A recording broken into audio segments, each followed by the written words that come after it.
Que toute personne soit soumise aux autorités supérieures, car il n'y a point d'autorité qui ne vienne de Dieu, et les autorités qui existent ont été instituées de Dieu.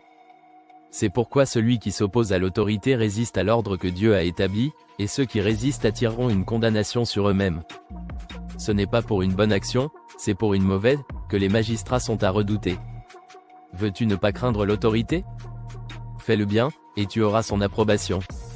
Le magistrat est serviteur de Dieu pour ton bien. Mais si tu fais le mal, crains, car ce n'est pas en vain qu'il porte l'épée, étant serviteur de Dieu pour exercer la vengeance et punir celui qui fait le mal. Il est donc nécessaire d'être soumis, non seulement par crainte de la punition, mais encore par motif de conscience. C'est aussi pour cela que vous payez les impôts. Car les magistrats sont des ministres de Dieu entièrement appliqués à cette fonction.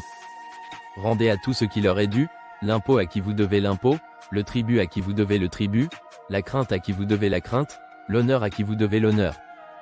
Ne devez rien à personne, si ce n'est de vous aimer les uns les autres, car celui qui aime les autres a accompli la loi. En effet, les commandements, tu ne commettras point d'adultère, tu ne tueras point, tu ne déroberas point, tu ne convoiteras point, et ce qu'il peut encore y avoir, se résume dans cette parole, tu aimeras ton prochain comme toi-même. L'amour ne fait point de mal au prochain, l'amour est donc l'accomplissement de la loi. Cela importe d'autant plus que vous savez en quel temps nous sommes, c'est l'heure de vous réveiller enfin du sommeil, car maintenant le salut est plus près de nous que lorsque nous avons cru. La nuit est avancée, le jour approche.